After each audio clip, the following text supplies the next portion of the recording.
క్రీస్తునందున్న ప్రియులకు ప్రేమతో వందనాలు తెలియజేయుచున్నాను.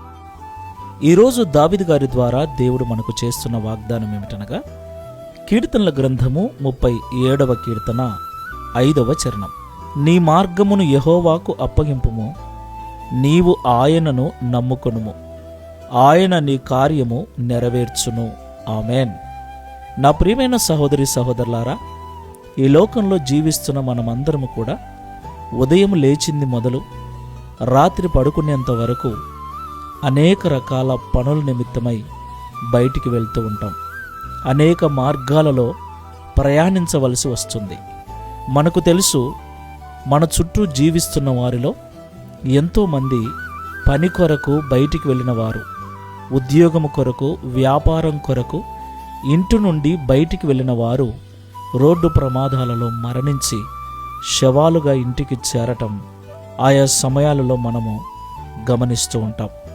అవును ప్రియులారా, మనం వెళుతున్నటువంటి త్రోవ అనేక ప్రమాదాలతో, అపాయాలతో, సాతాను సంబంధమైన చీకటి శక్తులతో నింపబడి ఉంటుంది.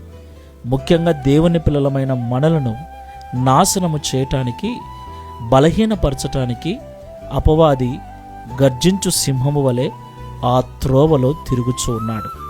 అయితే దేవుడు మనతో మాట్లాడినట్లుగా మనము ఏ మార్గము గుండా వెళ్ళవలసి ఉందో ఆ మార్గమును ప్రార్థనాపూర్వకముగా దేవునికి అప్పగించి దేవుని మీద మనము నమ్మకం కలిగి పని చేసినట్లయితే దేవుడు మనము తలపెట్టిన కార్యమును సఫలపరుస్తాడు. దేవునికి మహిమ కలుగునుగాక.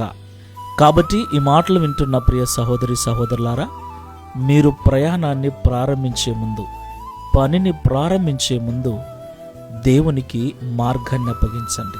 మీరు చేయబోతున్న కార్యాన్ని దేవునికి అప్పగించండి. ఆయన మీద నమ్మకం కలిగి జీవించండి. జ్ఞానం ఉందని, బుద్ధి ఉందని, తెలివి ఉందని, చదువు ఉందని ఏమాత్రము కూడా పొరపాటున కూడా ఆలోచన చేయకండి. ఎన్ని ఉన్నా దేవుని కృప లేకపోతే, దేవుని సహాయము లేకపోతే మనము ఏమీ సాధించలేము. కాబట్టి దేవుని మీద ఆధారపడి ప్రార్థనాపూర్వకంగా జీవిద్దాం. ప్రార్థన చేసుకుందాం. పరిశుద్ధుడా, ప్రేమ కలిగిన ప్రభువా, మీకు స్తోత్రాలు చెల్లిస్తూ ఉన్నాం. ఇంతవరకు మాతో మాట్లాడిన ప్రతి మాటను బట్టి స్తోత్రాలు చెల్లిస్తున్నాం. నిజమే తండ్రి, ప్రతి దినం ఎన్నో పనులు, ఎన్నో ప్రయాణాలు. నిజమునైనా ఎంతోమంది పనుల కొరకు ప్రయాణమై ఇంటి నుండి బయటికి వెళ్ళిన వారిలో చాలామంది శవాలుగా తిరిగి ఇంటికి వస్తున్నారు. ఎందుకంటే మార్గాలలో ఎన్నో ప్రమాదాలు, ఎన్నో అపాయాలు, ఎన్నో సాతాను సంబంధమైన చీకటి శక్తుల ప్రభావాలు.